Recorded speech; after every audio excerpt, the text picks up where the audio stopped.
예, 오늘은 보강 수업으로 지난 시간에 이어서 성격 이론과 관련된 내용을 살펴보고 이어서 동기와 정서까지 보도록 하겠습니다.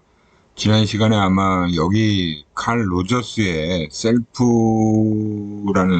아주 중요한 개념에 대한 설명을 하다가 시간이 다 돼서 여기까지 얘기를 한 것 같고요. 이 자기 개념이라는 것이 굉장히 뭐 지금도 셀프에 대한 관심은 굉장히 많기도 하고요.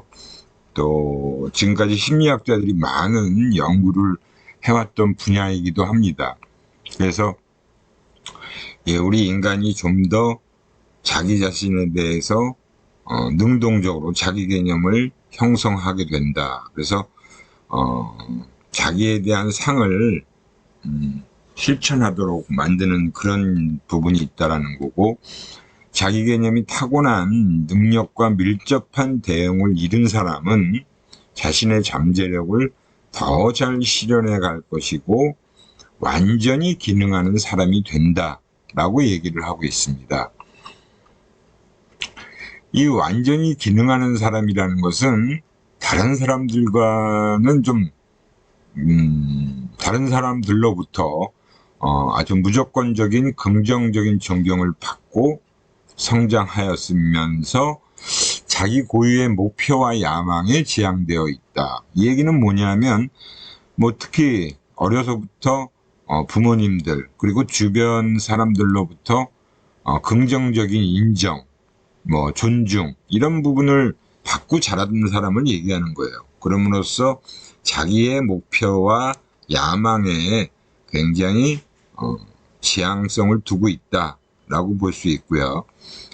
그래서 이런 긍정적인 존경을 받으면서 성장한 사람들은 자신의 타고난 잠재력에서 벗어나며 다른 사람들이 자기에게 정해준 목표를 충족시키려고 열심히 노력한다라고 볼 수 있어요. 그러니까 우리가 이게 성취동기라는 거하고도 뭐 일맥상통하는 부분이라고 볼 수 있는데, 어려서부터 부모님들로부터 긍정적인 인정과 칭찬, 격려 이런 것들을 많이 받고 자란 사람들이 완전히 기능하는 사람으로서 자리 잡을 수 있다는 거고, 완전히 기능하지 못하는 사람은 뭔가 불안하고 위협받고 있다고 느끼면서 자신이 하는 일에 대해서 불만이 가득한 사람을 얘기한다라고 볼 수 있습니다. 그 다음에 이제 셸던이라는 학자가 얘기한 체질론이에요. 뭐 이거는 우리가 현재도 일상적으로 많이들 생각하는 부분이죠. 내배어평, 중배어평, 외배어평. 그러니까 성격을 신체의 유형과 관계가 있다라고 이제 주장한 학자예요. 그래서 내배어평은 뭐 좀 퉁퉁한 분을 얘기하겠죠. 그래서 유연한 신체, 뭐 사교성이 좋고 음식이나 사람들 및 안락에 대한 애호가 높은 사람을 얘기한다라고 볼 수 있고, 중배어평은 튼튼한 뼈대와 근육, 그러니까 뭐 한마디로 이렇게 몸짱이라고 얘기하는 사람이죠. 그래서 건장하고 자세가 반듯한 신체를 가지고 있는 사람. 그래서 모험적이고 위험적이고 정력적인 활동을 좋아하는 성격 소유자다라고 볼 수 있고요. 외배어평은 뭐 좀 마른 사람을 얘기하죠. 그래서 이걸 대뇌 긴장형이다. 그리고 자제나 자기 지각 및 운동을 좋아한다. 아무래도 조금 내향적이면서 조금 소심한 그런 성격의 유형이다라고 얘기를 하고 있습니다. 그 다음에 이제 트레이트라고 해서 성격이라는 것이 이제 특징적 방식으로 행동하게 하는 비교적 영구적이고 일관된 소인이다. 그런 어떤 트레이트를 가지고 성격이 차이가 난다라고 주장을 하는 거예요. 그래서 이 알포트라는 학자가 주장을 했고, 알포트는 이 성격을 기본 트레이트, 중심 트레이트, 2차적 트레이트로 구분을 해서 설명을 하고 있어요. 기본 트레이트라는 것은 뭐 지배적 동기 또는 정렬이라고 부를 수 있고, 또 전반적인 부분에서 나타나는 것이기 때문에 개인이 수행하는 모든 행동에 영향을 미치는 것을 기본 트레이트라고 얘기를 합니다. 그 다음에 중심 트레이트는 비교적 보편적이면서 보통 다른 사람들에게 명백하게 좀 구분이 되어지는, 다른 사람과 좀 다른 자기만의 어떤 특질이라고 할 수 있죠. 특성이라고. 그래서 뭐 신뢰할 수 있고 시간을 잘 지키고 솔선수범하는 어떤 이런 측면에서 다른 사람과는 좀 차별화되는 그런 특성이다라고 볼 수 있고요. 그 다음에 2차적 트레이트라는 것은 일반적인 상황이 아닌 특정 상황에서만 행동하게 되는 속성을 얘기한다라고 볼 수 있습니다. 그래서 이러한 트레이트는 서열을 가지게 되는데, 뭐 기본 트레이트가 뭐 가장 보편적인 영향력을 행사하겠고, 그 다음엔 중심 트레이트와 2차적 트레이트로 영향력을 미치게 된다라고 볼 수 있습니다. 그래서 이 개인적인 트레이트는 각 개인마다의 독특한 부분을 얘기하는 것이고, 그래서 뭐 개별적인 차이점들을 규정하는 데 사용된다. 그러니까 사람마다 다 각기 가지고 있는 트레이트가 다 다르다는 것을 얘기하는 거죠. 근데 이제 일반적 트레이트는 유사성들에 관계된 것이다. 그래서 개인들 간에 이런 면은 나하고 좀 비슷한 면이 많은데 이런 건 나하고 유사한데 라고 생각하는 거, 그런 측면들이 일반적 트레이트로 얘기할 수 있는 거고, 그래서 이제 뭐 그런 것들을 측정하는 부분이 바로 공격성에 대한 질문지를 가지고 일반적 트레이트를 파악하고, 개인적 트레이트라는 건 개인의 편지, 일기, 녹음 기록을 통해서 공격성을 파악하는 데 사용한다라고 볼 수 있습니다. 그러면서 이 알포트가 성격 특성을 그렇게 얘기하면서 발달 단계를 또 7가지 측면으로 얘기를 하고 있어요. 신체적 자기의식이 10여 개월 경에 나타나는 신체적 나에 대한 이식이다라고 보고 있고, 자기정체감, 자기존중감, 자기의 확장, 그리고 자기상, 합리적인 적응체로서의 자기, 자아적 추구. 우선 신체적인 자기의 인식이 이제 15개월 경이니까 유아기 때 나타나는 나에 대한 의식이라고 볼 수 있고, 정체감이라고 하는 것은 나 자신이 독립적이고 구별되는 존재라는 것을 또 인식하는 거다. 그래서 이 시기에 이 정체감을 고양시키는 데는 언어가 매우 중요하고, 1살 이후에 발달해서는 자신의 이름이 이 의식의 고정을 좀 도와준다라고 볼 수 있죠. 그리고 이제 2살 경에는 자기 고향이라는 것이 중요하고, 때로는 이게 이제 거절증으로 나타나기도 한다라고 볼 수 있어요. 자기에 대한 어떤 존중감이라고 할까요? 그런 자기 고향이라고 하는 부분이고, 4, 5세경에는 자기 고향의 욕망으로 거절증이라는 부분이 경쟁심으로 변한다.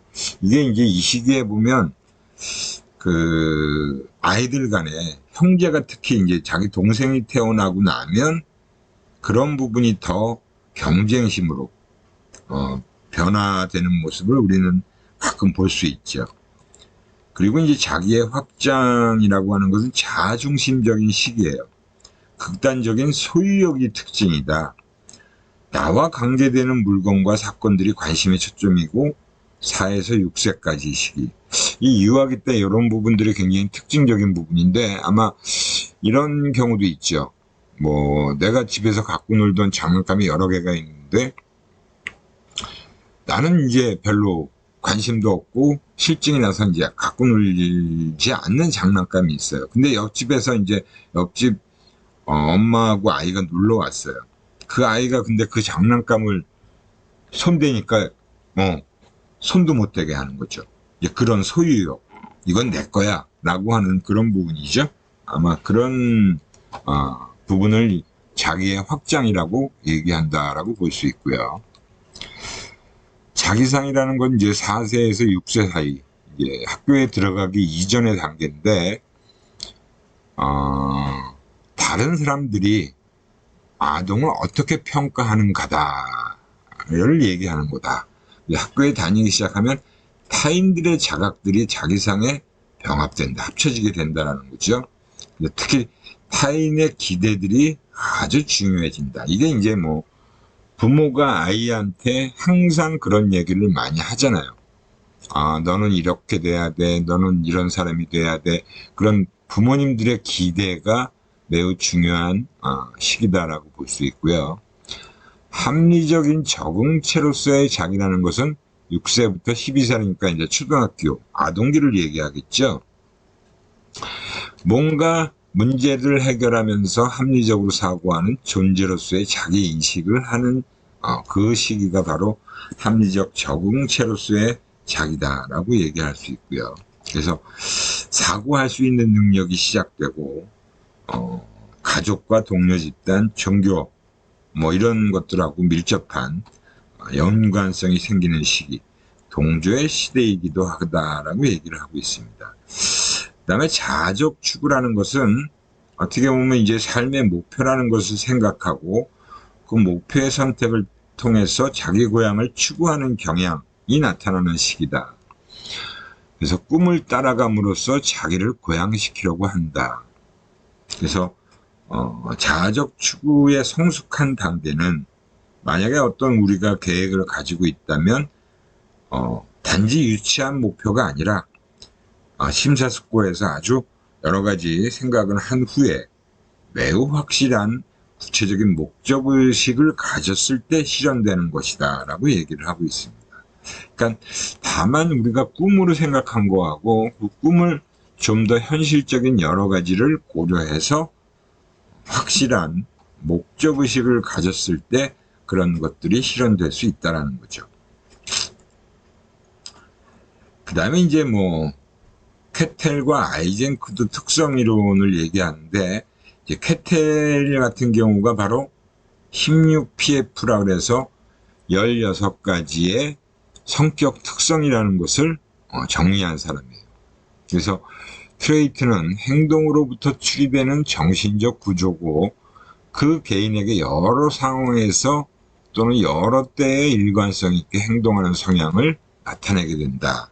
그래서 16PF다. 프로파일이라고 볼 수 있죠. 16개. 그 다음에 이제 아이젠크라는 학자는 뭐 내향성, 외향성, 신경증적 성향, 정신적 성향, 정신증 성향, 이런 부분에 대해서 좀 얘기를 했어요. 그래서 환경의 영향을 좀 덜 강조하면서 성격 특성들이 유전적으로 결정된다고 주장한 학자다라고 볼 수 있습니다. 그래서 내향적이냐 외향성이냐, 신경증적인 경향을 얼마나 지니고 있느냐, 정신증적인 성향은 또 어떠냐. 그래서 이게 한결같은 성격이냐 아니면 변덕스러운 성격이냐, 둔감한 성격이냐 정신이입적인 성격이냐, 이런 부분을 가지고 성격 특성을 구분했고, 이런 부분들이 유전적으로 결정된다라고 주장한 학자입니다. 그래서 이렇게 몇 가지의 성격 이론들을 쭉 살펴봤는데요. 뭐 조금씩 차이는 있지만 완전히 다른 얘기들을 하고 있는 건 아니다라고 볼 수 있어요. 어떤 관점에서 보고 있느냐에 따라서 조금 다른 주장들을 한 거죠. 성격 특성 이론에 관하여 많은 논쟁이 있어 왔대요. 그러니까 이 특성이라고 하는 부분이 그러니까 실제로 행동에서 다소의 일관성이 존재하느냐, 항상 일관되게 나타나느냐, 그렇지 않느냐. 아니면 사람에게서의 일관성에 기인하는 것인지, 아니면 환경에서의 일관성에 기인하는 것인지, 혹은 사람과 상황의 어떤 상호작용에서의 일관성에 기인하는 것인지, 이런 부분에 대해서 학자들마다 서로 다른 주장을 해왔다는 건데, 상황론자라고 할 수 있는 미쉐리라는 학자가 행동이란 때로 일관되게 나타나는데, 왜냐하면 우리가 똑같은 행동을 일으키는 경향이 한정된 상황들에서만 어떤 사람을 관찰하기 때문이다. 그러니까 그런 한정된 상황에서만 늘 그 사람을 보기 때문에 그런 행동을 하는 거는 이 사람이 이렇기 때문이다라고 생각을 한다는 거죠. 근데 상황은 좀 더 다양할 수 있고 내가 보지 못한 상황도 있을 수 있잖아요. 그래서 좁은 범위의 상황들 때문에 어떤 개인 행동에서의 일관성을 자꾸 주장하는 것인데, 그래서 어떤 사람의 행위의 일관성을, 그죠? 과대평가하는 경향이 있다라는 거예요. 그래서 그 사람의, 우리에게 이미 존재하는 그 사람에 대한 개념에 맞지 않는 행동들을 무시하는 경향이 있다. 그러니까 우리는 그 사람을 늘 보면서 그 한정된 상황 속에서 그 사람이 이런 사람이야 라고 생각했는데, 그런 생각에 대해서 맞지 않는 행동을 보이게 되면 그런 거는 무시해버리게 된다는 거죠. 사실 그 사람이 그럴 수도 있는 성향을 가지고 있는데도 그렇게 무시하는 경향이 나타나고 있다라는 걸 얘기하는 겁니다.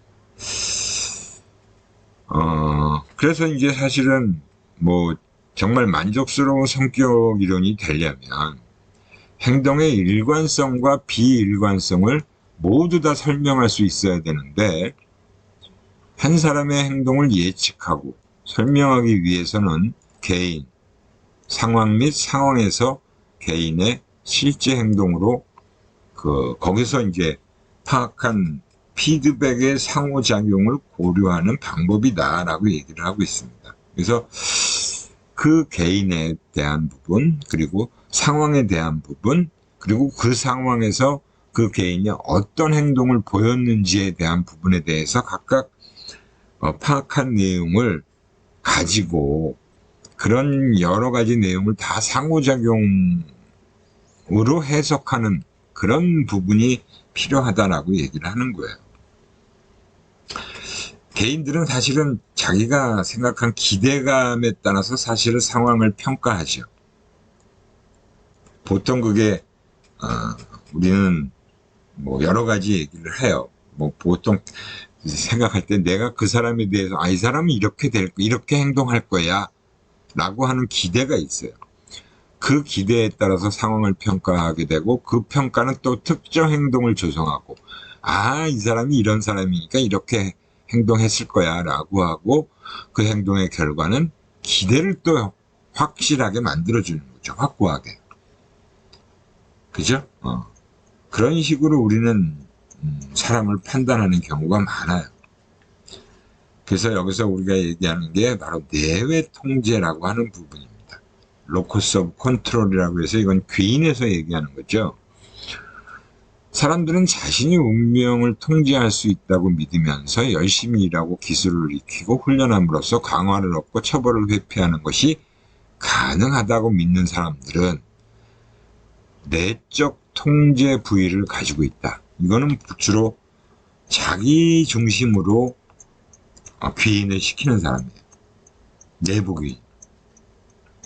근데 그렇지 않고 반대로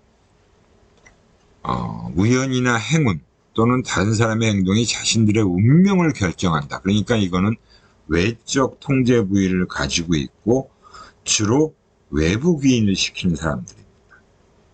그래서 그거에 따라서 사실은 많이 달라질 수가 있지요. 그래서 그런 부분들을 좀 생각해 볼 필요가 있어요. 그래서 이러한 기대들이 서로 다른 상황들에서 행동을 조성하게 되고, 시간에 걸친 개인의 경험에 의해서 스스로 조성된다라고 보고 있습니다. 그러니까 우리는 개개인마다 어떤 내적 통제 부위를 가지고 있는 사람도 있고 외적 통제 부위를 가지고 있는 사람도 있어요. 자기가 그렇기 때문에 다른 사람의 어떤 행동을 보고도 그렇게 자꾸 귀인하려고 하는 성향들이 나타난다는 거죠. 그러니까 그런 기대들이 서로 다른 상황에서 행동을 규정 짓게 된다는 거예요. 그래서 그런 개인의 경험에 의해서 스스로 조성을 시키게 된다는 거죠. 그 다음에 이제 그 사회학습 이론이라고 얘기하는 부분과 행동주의의 문제가 또 성격을 바라보는 관점이 좀 차이가 있어요. 그래서 이제 행동주의자들은 뭐 스키너가 이제 또 행동주의 심리학자잖아요. 강화로 유도되는 학습된 경험으로서만 결정된다. 그래서 그 스키너라는 학자가 행동과 그 행동을 일으키거나 통제하는 조건들 간의 관찰 가능한 연결고리를 찾아내는 데 전력을 기울이게 된다. 그래서 그 연결고리를 강화 유관이다. 그러니까 사실은 우리가 이 조작적 조건 형성을 주장한 학자가 스킨너잖아요. 거기서 가장 중요한 게 바로 강화고, 강화는 보상과 처벌과 관련되어 있잖아요.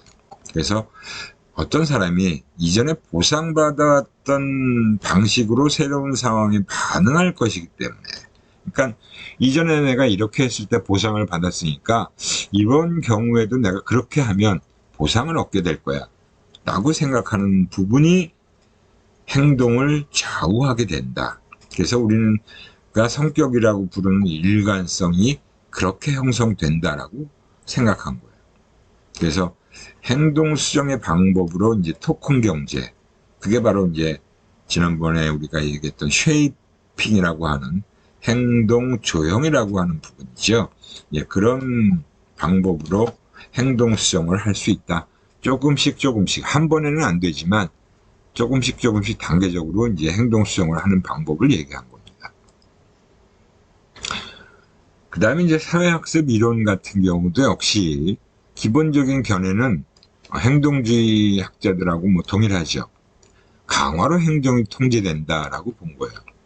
특히 이제 사회학습은 이 앨버트 벤두라라는 학자가 주장을 한 부분이고, 벤두라가 이제 사회 심리학에서는 꽤 영향력 있는 사회심리학자라고 볼 수 있습니다.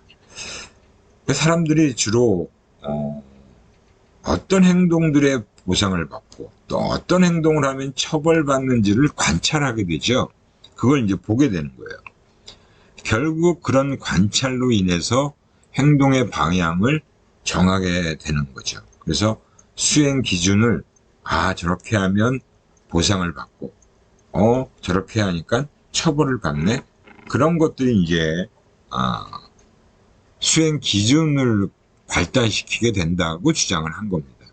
그래서 자신의 현재 행동을 평가하는 데 있어서 개인적으로 발달된 탁월성 기준을 가지고 하게 되고, 또 내재화되어 있는 수행 기준에 맞춰서 다양하게 성공하고 있다고 주장을 한 거죠. 우리가 이제 성격과 환경 간의 상호작용을 상호결정론이라고 얘기를 하잖아요. 그래서 우리가 앞에서 미셸이라는 학자도 상호작용론을 주장했어요. 성격이 무조건 특성에 의해서만 나타나는 것이 아니고 상황에 따라서 그 상황과 상호작용하면서 나타나게 되는 것이다. 그래서 이 상호결정론을 역시 얘기를 하면서 자기효능감이라는 개념을 앨버트 벤두라가 꺼냈죠. 이 자기효능감은 꽤 중요하게 지금도 많은 기관이나 기업에서 이 자기효능감이 높은 사람을 선발하는데 활용하고 있어요. 그래서 이 자기효능감이라는 것은 여러분들이 많이 들어본 얘기잖아요. 그죠? 단순히 그냥 자신감과는 좀 차이가 있는 개념이에요. 특정 과제를 수행하는 데 필요한 행동을 할 수 있다라는 그 능력을 갖추고 있다라는 능력감을 얘기하는 겁니다. I can do하고는 차이가 있는 거죠.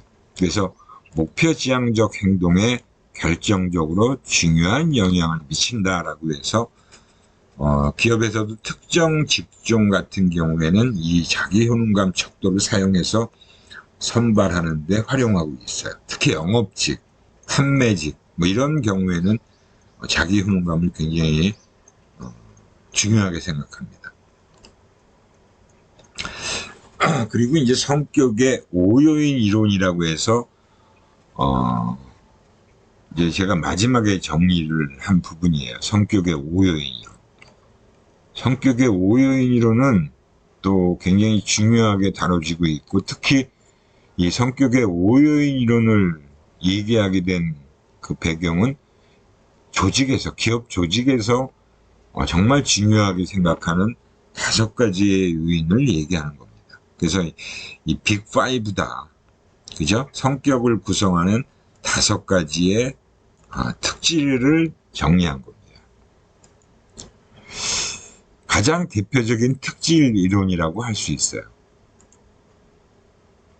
그래서 코스타와 메크레라는 두 학자가 이 성격의 5요인을 추출했습니다. 요인 분석을 통해서. 그래서 이 요인 5가지 요인을 평가하는 네오 PI 검사를 또 개발했고요. 이 5요인 측정 도구들이 기업 조직에서 주로 성격 검사라고 하는데, 종합 인적성 검사라고 하는데 사실 많이 포함되어 있어요. 그래서 이 5개의 성격 특질마다 또 하위 요인들을 제시하고 있고, 이 성격의 5요인의 보편성이라는 근거를 제시했습니다. 굉장히 타당하고 합리적인 연구를 통해서 이러한 5가지 요인을 추출했다라고 볼 수 있어요. 이 5가지 요인이 바로 신경 과민성, 그리고 외향성, 개방성, 우호성, 성실성입니다. 이 5가지가 사실은 다 조직 생활하는 데 있어서 매우 중요한 영향을 미치는 성격 특성이다라고 볼 수 있습니다. 그리고 이 5가지 요인에 각각 하위 요인들이 쭉 있어요. 그러니까 이 하위 요인만 해도 6가지가 들어가 있으니까 5가지, 6가지, 30가지의 어떤 성격 특성을 파악할 수 있다는 거죠. 이게 이제 조직생활 하는데 매우 중요한 특성이다라고 볼 수 있습니다. 신경 과민성이라는 것은 부정정서성, 정서적 불안정성, 정서적 민감성을 얘기하는 거고, 불안, 우울, 분노와 같은 부정정서를 잘 느끼는 성격 특성입니다. 이런 성격 특성이 강하게 나타난다면 조직에서는 이런 사람을 아무리 능력이 있고 실력이 좋아도 뽑지 않겠죠. 그죠? 이런 사람들은 조직 생활하기가 힘들어요. 그죠? 불안, 적대감, 우울, 자의식, 충동성, 스트레스 취약성. 당연히 이런 그 특성이 높게 나타나면 굉장히 조직 생활하는데 안 좋은 특성이다라고 볼 수 있죠. 그 다음에 이제 외향성이에요. 이건 이제 대인관계에서 굉장히 영향을 많이 미치는 요인이다라고 볼 수 있고, 활동적이고 사교적이며 유쾌하고 자기 주장을 잘한다. 이 하위 요인을 보면 굉장히 긍정적인 부분들이 나와요. 따뜻함, 군집성, 주장성, 활동성, 흥분추구, 긍정정서. 그래서 외향성이 높은 사람들은 조직에서 좋아하는 성격 특성이라고 볼 수 있어요. 그 다음에 이제 개방성이에요. 개방성 또한 조직에서는 긍정적으로 평가하는 측면들이 높습니다. 그래서 호기심이 많고 새로운 체험을 좋아하며 다양한 경험과 가치에 대해서 열려있는 개방적 성향이다. 모험적이고 미적 감수성이 높고 상상력이 풍부하다. 6개의 하위 요인으로는 상상력, 신미한 감정 자각, 다양한 행위, 지적 호기심, 가치 개방성. 이 개방성도 높게 나타나는 것이 좋겠죠. 그 다음에 이제 우호성이에요. 이 우호성이라는 것 또한 조직 생활 하는데 매우 중요하죠. 인간관계에서도 중요하겠죠. 그래서 우호성은 친화성을 얘기하는 거고, 따뜻하고 부드러우면서 공감적인 성향이 높은 사람을 우호성이 높은 사람이다 라고 볼 수 있어요. 6개의 하위 요인 다 중요하다라고 볼 수 있죠. 신뢰성, 솔직성, 이타성, 순응성, 겸손함, 온유함. 이 우호성이 높은 사람은 조직에서 매우 적응을 잘하고 대인관계도 좋게 형성해 나가는 사람이라고 볼 수 있습니다. 그 다음에 이제 다섯 번째 요인이 성실성 요인이에요. 이건 뭐 아주 모든 조직에서 다 아주 기본적으로 필수적으로 중요하게 고려하는 성격 특성 요인이다라고 볼 수 있습니다. 계획적이면서 책임감이 강한 성취지향적인 성격이에요. 원칙을 중시하면서 과제를 체계적 논리적으로 접근한다. 뭐 이거는 두말할 필요가 없죠. 모든 조직에서 다 중시할 수밖에 없는 그런 요인이다. 유능성, 질서정연, 책임의식, 성취추구, 자기절제, 신중성. 이렇게 5가지 요인을 구분해서 얘기한 부분이 바로 성격의 5요인 이론이고 빅5다라고 얘기를 하고 있는데요. 여기에 이제 한 가지 요인을 추가해서 6 성격의 6요인 이론을 주장한 학자가 있습니다. 그 친구가 바로 이기범이라는 교수예요. 이기범 교수가 지금 캐나다의 캘거리 대학에 벌써 한 30년 정도를 근무해온 친구인데 제 후배이기도 한데, 그 친구가 바로 이 성격의 6요인 이론이라고 해서 하나의 요인을 추가했어요. 그게 바로 어니스티라고 하는 정직성입니다. 그 친구가 보니까 이 5가지 요인 외에도 뭔가 아주 중요한데 빠져있는 요인이라고 해서 찾아낸 게 바로 정직성이에요. 어니스티라고 하죠. 그래서 H팩터의 심리학이라는 책을 또 기술해서 국내에도 출판을 했어요. 그래서 그 친구가 바로 이 성격의 6요인을 주장하면서 많은 또 연구자들이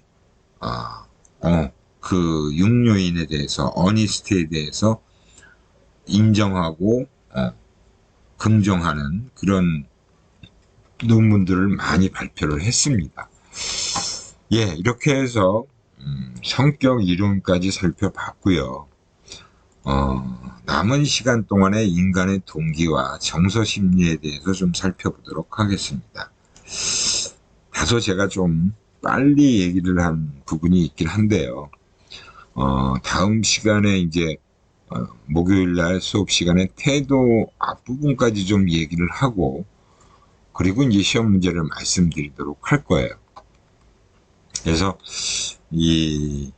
오늘 동기 이론을 다 살펴보기는 힘들 것 같은데, 동기 부분이라도 보고 다음 시간에 정서 그리고 태도까지 좀 보면서 마쳐야 될 것 같습니다. 이번에 중간고사는 그 다음 시간에 수업 시간에 언급한 내용까지가 범위가 해당된다라고 볼 수 있고요. 그래서 일단 동기 이론부터 먼저 살펴보고 정서를 살펴볼 텐데, 동기와 정서는 뭐 어떤 차이점이 있는지. 사실 뭐 동기와 정서는 좀 다르죠. 다른데 동기라는 것은 우리 인간의 생존에 필요한 부분이 바로 동기예요. 우리가 이제 생존하기 위해서 신체적인 욕구도 있고 환경적인 단서도 있고 또 고독이나 죄의식과 같은 감정에 의해서 사실은 우리 유기체가 각성되어지고, 또 이러한 자극들이 여러 가지가 조합돼서 동기를 만들어내면 어떤 목표를 향해서 행동을 하게끔, 목표지향적인 행동을 유발하게 되는 게 바로 동기입니다. 그러니까 동기가 있어야 우리는 뭐든 할 수 있다는 거예요. 그래서 우리가 태어나면서 죽을 때까지 이런 동기가 끊임없이 유발되어야 되고, 그 동기가 유발되어서 어떤 행동을 이끌게 되는 거죠. 행동을 활성화시키고 목표를 지향하도록 하면서 그 행동을 지속하게 하는 욕구나 욕망을 동기라고 얘기를 합니다. 물론 동기와 욕구 조금 차이는 있죠. 우리 심리학에서는 동기라고 포괄적으로 얘기하지만 거기에는 또 여러 가지 또 하위 수준들이 있어요. 그래서 린스 델리라는 학자는 어떤 목표를 지향하는 행동을 일으키고 방향을 잡아주고 유지하는 힘의 총합이다 라고 동기를 얘기했고, 행동의 활력과 방향은 에너지를 얘기할 수 있고, 그 다음에 디렉션, 두 가지를 포함하고 있는 개념이죠. 자동차에 비유하면 엔진, 동력을 전달하는 엔진과 그 방향을 움직이게 하는 핸들 부분으로 비유해서 얘기할 수 있습니다. 그 다음에 정서라는 것은 동기하고는 물론 달라요. 근데 정서하고 우리가 조금 구분해야 될 건 또 감정이라고 하는 부분이죠. 우리가 일반적으로는 감정이라는 얘기를 더 많이 사용하고 있어요.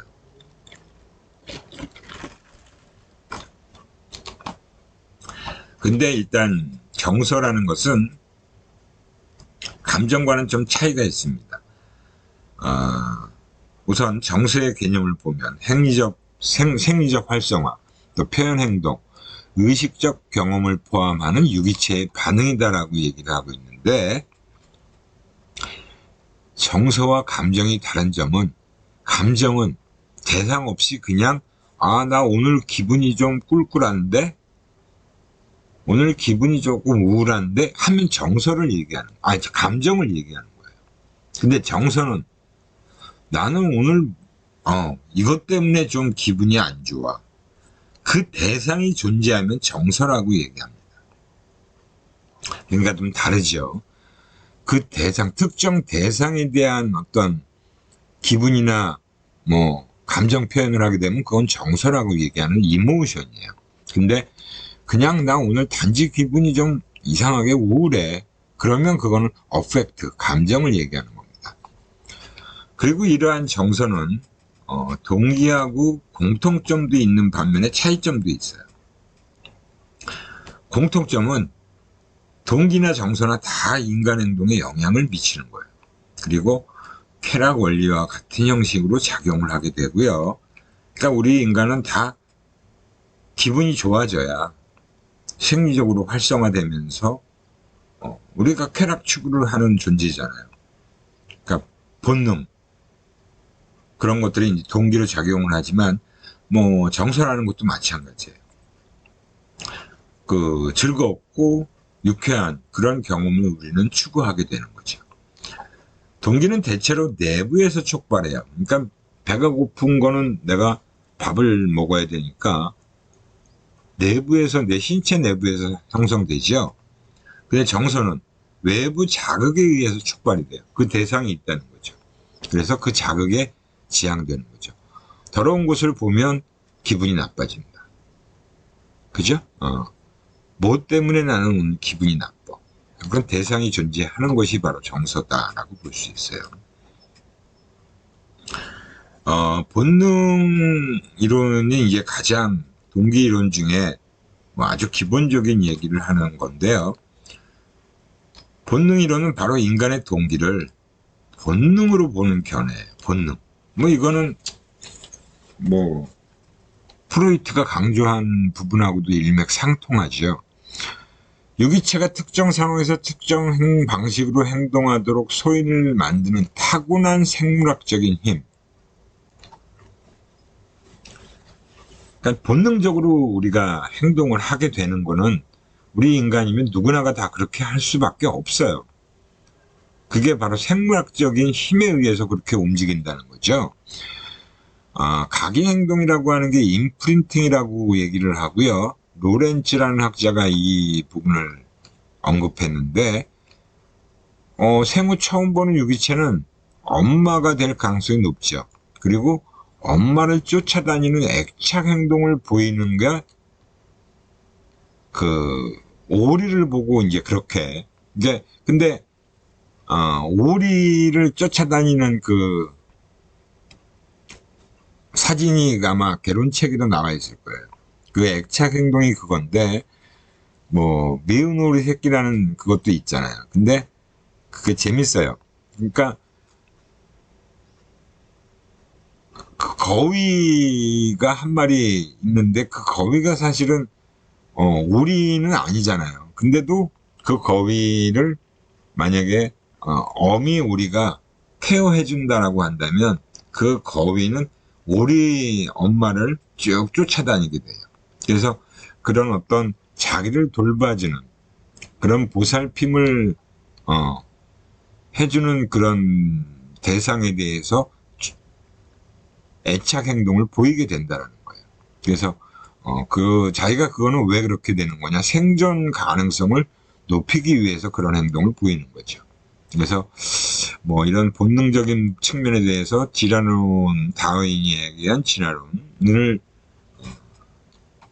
의해서 또 발달하게 되고, 뭐 이전에는 인간을 이성적이고 합리적인 존재라고 가정했지만 진화론이 등장하면서 생물학적인 측면들이 다시 부각되기 시작했다라고 보는 거죠. 근데 본능 이론의 한계는 또 있어요. 우리가 프로이트의 주장에서도 많이 얘기가 됐듯이 인간의 행동 원인 및 이유에 대한 구체적인 설명이 거의 없어요. 그리고 본능의 이름만을 명명하는 수준에서 끝인다. 이런 행동을 보이는 게 이런 본능이다. 그리고 인간의 모든 행동이 단지 본능에 의해서 영향을 받는 것은 아니잖아요. 학습에 의해서 이루어지는 측면도 굉장히 많고요. 또 본능은 문화나 지역의 행동 차이를 설명해 주지 못해요. 분명히 문화나 그 지역에 따라서 다른 행동들을 보여주는 경우가 있어요. 그렇지만 본능이 작용하고 있는 건 사실이지만 본능에 의해서만 행동을 하지는 않잖아요. 그 문화나 지역에 따라서 다른 행동을 보여주기도 한다는 거죠. 그걸 설명을 못 한다는 거죠. 그래서 본능 이론이 그래도 기여하고 있는 부분은 생물학적 요인의 영향을 많이 받는 것에 대한 설명을 해주고 있어요. 특히 공격 행동 그리고 성행동, 이게 바로 이제 프로이트가 주장했던 우리 인간이 바로 삶의 본능과 죽음의 본능을 갖고 있다라고 하는 부분을 얘기해 주는 거죠. 그 다음에 이제 추동 이론이라고 하는 부분이 있는데요. 이 추동 이론이라는 것은 어떻게 보면 이제 인간의 행동을 촉발시키는, 그리고 그것들이 이제 충동이라고 할 수도 있는데, 보통 이제 심리학에서는 학문적으로는 드라이브라고 해서 추동이라고 얘기합니다. 근데 우리가 일상적으로 우리 사람들이 쓰는 용어로는 충동이라고도 얘기를 하죠. 뭐 신체적인 긴장이라는 것은 바로 목이 마르거나 배가 고프거나 그러면 신체적으로 긴장 상태가 되는 거죠. 그래서 그런 심리적 긴장 또는 흥분 상태가 이르게 되면 그 흥분 상태나 긴장 상태를 해결하기 위해서 우리는 행동을 하게 된다는 거예요. 그래서 그 긴장 상태를 심리적 추동이다 라고 보고 있는 거고요. 그래서 추동 감소 이론이다라고 하는 것은 그런 결핍된 생리적 요구가 신체적인 흥분 상태를 발생시키게 되고 우리 인간은 흥분을 감소시키고자 동기화된다고 주장을 하는 겁니다. 아마 여러분들이 동질정체라는 용어를 들어봤을 거예요. 심리학 개론 책만 보면 다 등장하는 얘기인데, 호메오스타시스라고 얘기를 하죠. 우리 신체가 마치 자동 온도 조절 장치와 유사하게 작동된다. 여러분들 아파트에 그 집에 보면 겨울에 이제 보일러를 난방을 켜잖아요. 근데 온도를 딱 맞춰 놓죠. 그래서 28도, 26도, 뭐 22도, 뭐 집집마다 달라요. 근데 기온이 내려가서 보일러가 작동을 해요. 그죠? 맞춰놓은 온도보다 낮으면 보일러가 작동되는 거잖아요. 그러다가 딱 맞춰놓은 온도가 되면 보일러는 딱 멈추게 되죠. 그게 자동 온도 조절 장치예요. 우리 신체가 바로 그렇게 일정한 내적 상태를 유지하려는 경향성이라는 게 있고, 그것에 의해서 우리는 몸에서 여러 가지 신호를 보내오고, 지금 물이 부족해. 우리 신체에는 이 정도의 물이 항상 수분이 필요해 라고 해서 물을 채워달라고 신호를 보냅니다. 그게 바로 이제 갈증으로 나타나는 거죠. 그때 우리는 물을 마셔주면 갈증이 해소되고 신체적으로 그런 긴장 상태가 완화되어진다 라고 볼 수 있습니다. 예, 오늘은 시간이 또 다 돼서 이 정도까지만 하고요. 다음 시간에 이제 최적 각성 이론부터 살펴보도록 하겠습니다. 예, 수고들 하셨고요.